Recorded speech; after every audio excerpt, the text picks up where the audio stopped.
Moving on to the political side of things, I mean, the Labour Party have been openly prostituting themselves to the bloc Islamic vote. Do you think this is a disaster for Labour? It's a disaster for the whole multi-culti experiment. It's not just the Labour Party, is it? The Lib Dems have made every effort at local political level to turn themselves into the Muslim Party in many areas.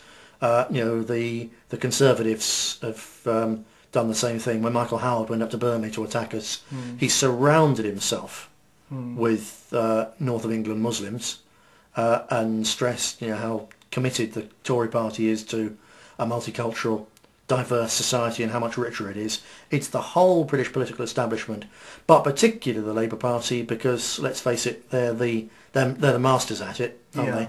Yeah. And they're in charge. They're the ones who've been in charge of the security services over the last couple of years, when the security services simply haven't been allowed to do their job. It's the Labour Party government, Prime Minister, the Home Secretary, and their senior, the people who control their senior policy think tanks. They're the ones who've repeatedly forced the police and the security services to ignore intelligence warnings about guns and explosives in mosques, for instance. Yeah. So would you say, I mean, what you're saying is that the Labour Party are probably more to blame than the Muslim community here? Would you say that? Yeah, in many, certainly than the Muslim community. Obviously, they're not more to blame than the terrorists themselves, or the imams who preached what they preached to turn essentially decent 16-year-old kids into 18, 22-year-old suicide bombers. Yeah. So the Labour Party aren't as to blame as those people, but it's the Labour Party in particular out of the British political establishment, but the BBC as well, the people who run the education system. They're the ones who've created the climate where these people have the feeling that, of the arrogance, that they're entitled to do these things, and they'll, if not get away with it, it will succeed.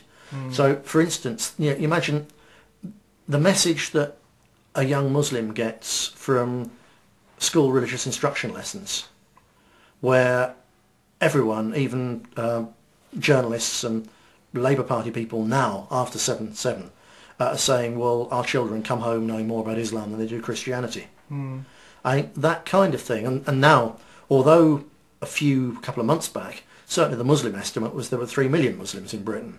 Yeah. Well, it's now come down to 1.6 million. I heard on the BBC the other day, they actually said 1.5 million. It's the numbers are crashing, or so they say. So that they're trying to play it down. So if we've transformed our education system in terms of what's discussed and what's covered for the sake of 1.6 million people, is it any surprise that some of those 1.6 million think that there's some divine plan whereby they should and must help to convert Britain, either by example or at the point of a sword or suicide bombs? Their confidence and their arrogance comes from the weakness of our establishment in the face of a challenge from a religion which, if there were hardline Christians wanting to be involved in politics, with saying that the Old Testament is the literal word of God, and with some of the frankly very strange things that ordinary Muslims say about their religion and how the world was created, and the stars are little lights that are put on the sky by Allah, to guide our way at night.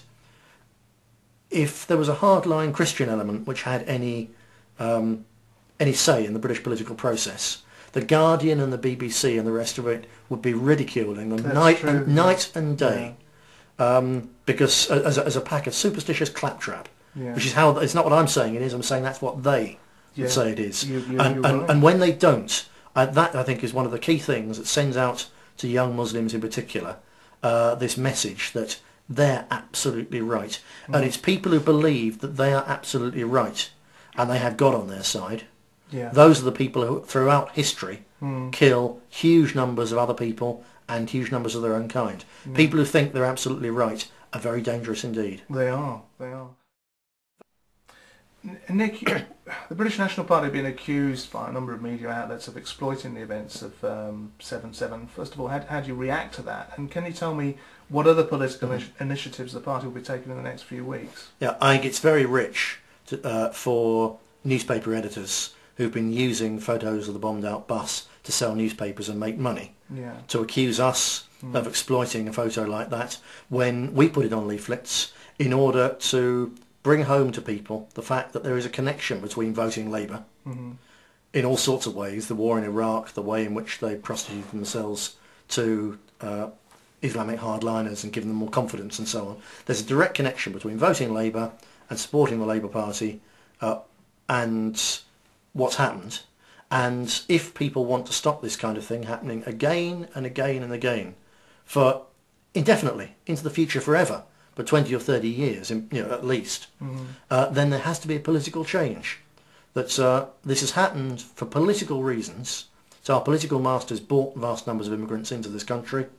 They didn't, while they had the time, try and convert them into dark Britons. It's too late now, even if they wanted to. So they failed. They're continuing to let them in. They're continuing to keep us, British troops, involved in wars that have got nothing to do with us in the Middle East. So it'll get worse and worse. And this has to be brought home to people, because until people are persuaded to change politically, this kind of tragedy will just go on and on and on. So it's not a matter of exploiting it. It's a matter of saying, look, this isn't crazed lunatics doing this against us just because that's the way they are.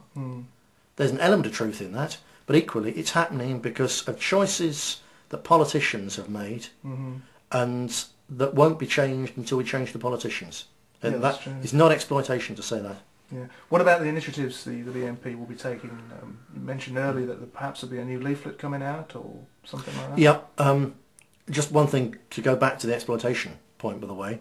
The real exploitation of this tragedy has been done by people like that appalling creep Ken Livingstone, who, having spent years supporting IRA bombers, even when they blow up Londoners, is saying, oh, well, we're going to defeat the terrorists by showing them how all the new people from all over the world who've arrived in London this week to become Londoners.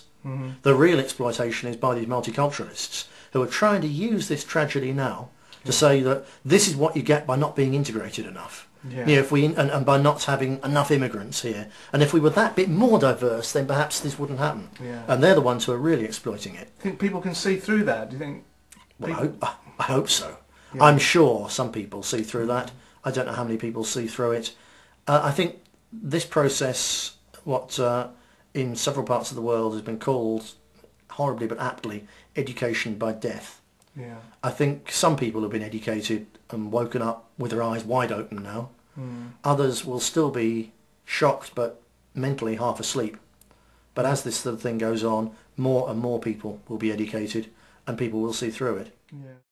So Nick, what you're really saying is that in a strange sort of way, these people that died in London have been sacrificed on the altar of multiculturalism. Yeah.